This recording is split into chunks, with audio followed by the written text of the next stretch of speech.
Montigny, a village half lost between forest and meadow where the air smelled of resin and fresh hay, was Claudine's kingdom. At 15, she reigned over it with unstudied confidence, untamed hair, quick laughter, eyes that reflected both mischief and defiance. Her father, the famous Snoil scholar, lived entirely for his specimens, his notebooks, his endless experiments on mollusks. Claudine adored him but knew he belonged more to science than to her, so she ruled herself. School was both her stage and her battlefield. She attended the girls' school reluctantly, for she already considered herself wiser than most of her classmates, and perhaps she was. The classroom smelled of chalk and ink, of boredom and whispered rebellion. There was envy among the girls, devotion, cruelty, all tangled in the fragile passions of adolescence. Claudine, proud and sharp-tongued, led them without quite meaning to. Her teacher, Mademoiselle Sergeant, was a curious creature, elegant, composed, with a mysterious glow in her eyes when she spoke to the new assistant, Mademoiselle Aimée Lantenay. Claudine watched their glances with the same curiosity she brought to everything forbidden. She sensed in them a tenderness that was both strange and magnetic, a secret current beneath the calm surface of school life. Outside the classroom, nature beckoned her constantly. She climbed trees, waded through streams, gathered wildflowers, and wrote in her notebook observations, confessions, small poems that no one would ever read. Her cat followed her like a shadow. The world seemed to belong to her, and yet she was beginning to feel that something vast and unknown, something both thrilling and dangerous, waited just beyond her familiar fields. The village whispered about her already, that Claudine is not like other girls. And it was true. There was something in her, pride, loneliness, fire, that set her apart. The bell rang, and the girls marched in rows, but Claudine's thoughts drifted beyond the school walls, toward something she could not yet name.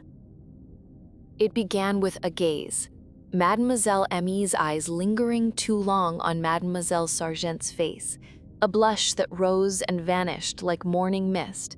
Claudine saw it all, stored it away like a secret treasure. She began to test them with small provocations, a sharp remark here, a questioning look there, half jealous, half fascinated. Her classmates adored her, feared her, and sometimes hated her. Little Anais copied her handwriting, Marie envied her confidence, and the frail Aimée Lantenay, so gentle and trusting, became the object of Claudine's most complex feelings. Claudine mocked her at first, her softness, her sentimental poetry, yet she could not help feeling a kind of tenderness that confused her.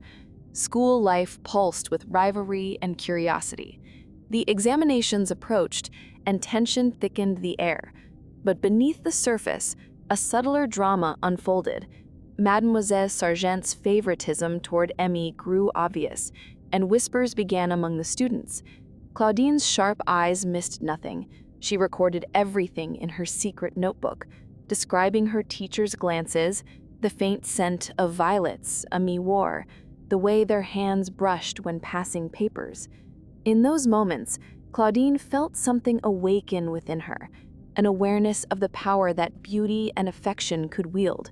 She tested it in her own way, a smile that lingered, a word that stung. The boundaries between admiration and cruelty blurred. One afternoon, during a walk in the woods, Claudine found herself alone with Emmy. The sunlight filtered through leaves, and the silence between them trembled with unspoken emotion. Emmy took Claudine's hand, shyly. She whispered, "You are cruel, but I think you don't mean to be." Claudine laughed, but her heart beat too fast. For the first time, she felt a strange, dizzying tenderness she could neither define nor resist. When she returned home, her father asked about her studies. Claudine only smiled and said, "I learn many things, Papa, though not all of them are in the books." The scandal began quietly, like a breeze before a storm. Rumors swirled among the girls. Mademoiselle Sargent and Aimée had been seen walking arm in arm at twilight, their faces too close, their voices too soft. Claudine, half thrilled, half wounded, pretended indifference, yet jealousy burned beneath her composure. She found Aimée alone one day, eyes red from tears. "They're saying dreadful things," Aimée murmured. Claudine brushed a curl from her face. "Why should you care? They're only jealous." But even as she said it, she felt the sting of envy herself, envy of something she didn't understand, of tenderness that did not belong to her. The tension reached its height during the prize ceremony. The entire school assembled in the stuffy hall, sunlight glinting on the brass fixtures. Claudine was to receive the highest honor, yet when her name was called, her triumph tasted bitter. Mademoiselle Sargent's eyes flicked towards Aimée, full of secret meaning, and Claudine's victory turned hollow. Later that evening, Claudine sought Aimée in the garden behind the school. The air smelled of jasmine and rain. Words burst from her, mocking, desperate, vulnerable all at once. "You think she loves you?" Claudine demanded. "She loves only her own reflection in your eyes." Aimée flinched, tears welling. "Why are you cruel to me, Claudine?" "Because I don't know how to be kind." It was the first confession of her young life. In the silence that followed, Claudine realized how far she had drifted from childhood. She had tasted jealousy, desire, cruelty, and none of them could be undone. That night, she lay awake listening to the rain tapping against her window. Her heart hurt with something too vast for words, the price of awakening. The next weeks passed like the slow fading of a bruise. Mademoiselle Sargent resigned quietly, claiming ill health, and Aimée followed her soon after, her departure cloaked in whispers.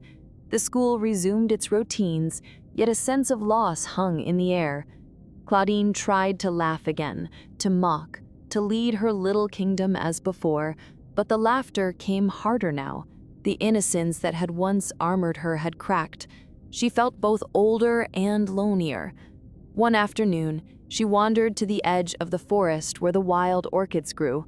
The sun was warm, the bees hummed lazily, and for the first time in weeks, she allowed herself to weep. Nature, ever her confidant, seemed to absorb her confusion without judgment. She buried her face in the grass and thought, "So this is what it means to feel deeply, to hurt, to want, to lose." When she returned to the village, the world seemed both smaller and more precious. Her father, oblivious to her inner turmoil, spoke eagerly about his snails. "They're fascinating creatures, hermaphrodites, both male and female at once." Claudine smiled faintly. The irony was not lost on her. That evening she wrote in her diary, "Perhaps love, in all its forms, is simply curiosity turned inward. We reach towards others only to discover ourselves." The school year ended with a brilliance of summer. The classrooms grew too hot, the fields too green, and the air too full of possibilities. Claudine, now 16, stood on the threshold between girlhood and womanhood, restless, thoughtful, and unafraid. She wandered often through the village, observing the same people, the same hills, yet seeing everything differently. Montigny had not changed, but she had. The secrets of that year, the tenderness, the cruelty, the laughter, the tears, had ripened her in ways no one could see.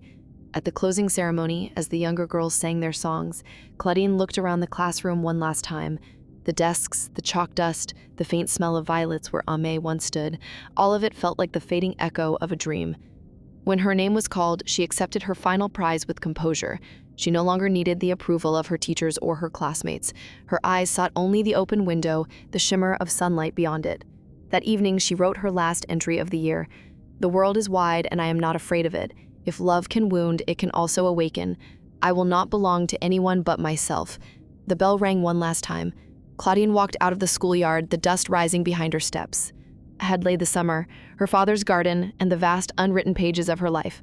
And somewhere in the distance, a cat's cry, sharp, free, and wild, echoed her own.